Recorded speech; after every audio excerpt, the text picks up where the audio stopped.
So we are insisting on unbiased economic reports, but the state governments may not accept that. The federals fed them that many pro-reports.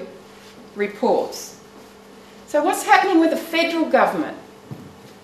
Why are they ramming it down our throats? They want to withdraw from public plant breeding and actually profit from it.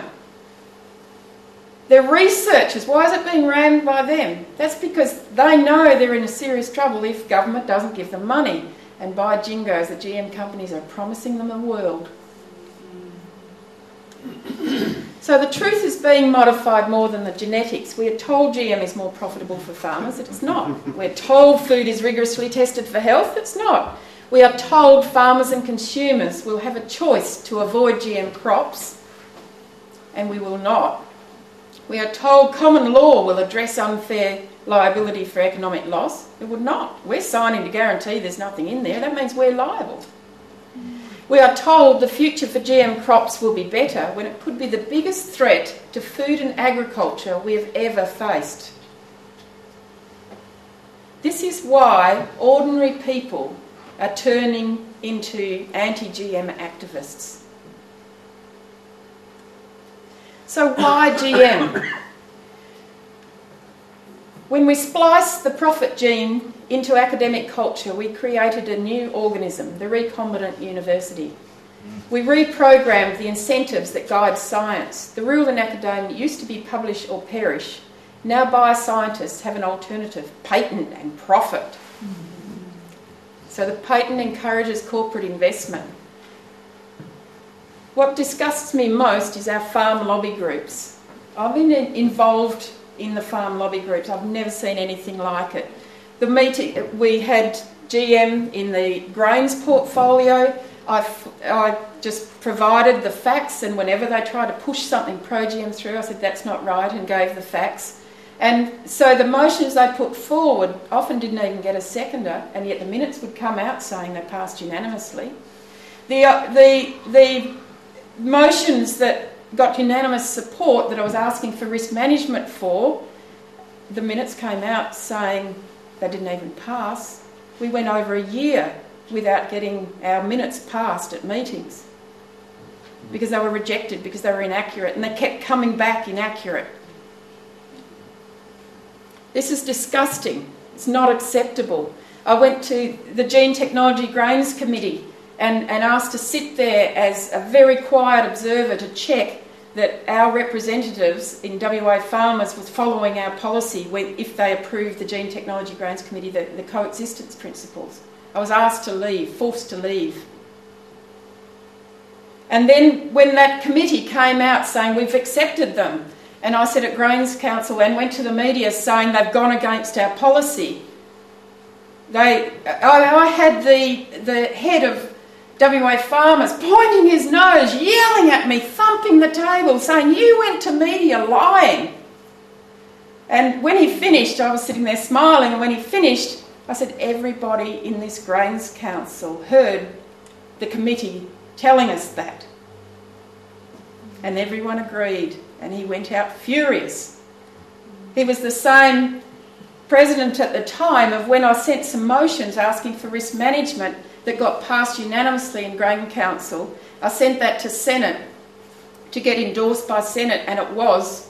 The Federal Minister for Agriculture the following day went into Senate to reverse those motions, saying that the President had written to him saying, well, yeah, there was a motion, but it's not really policy. It was policy. So then the Federal Minister for Agriculture got humiliated. This is being rammed down our throats by people that are meant to be representing our industry. So what's going on? Are they on a success fee? I have noticed that the federal government is giving significant funding to some organisations.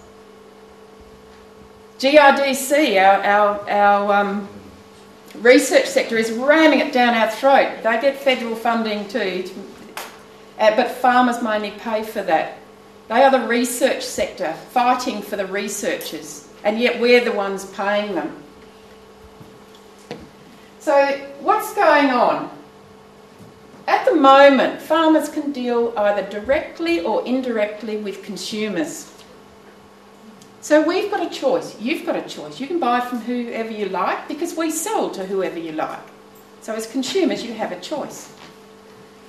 What GM does is locks farmers to be contract growers for a supply chain. That will not only remove our choice, but for you as consumers, will remove your choice.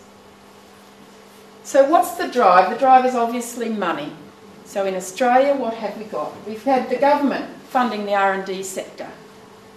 And then along comes the GM industry on their white horse funding the GM the research industry.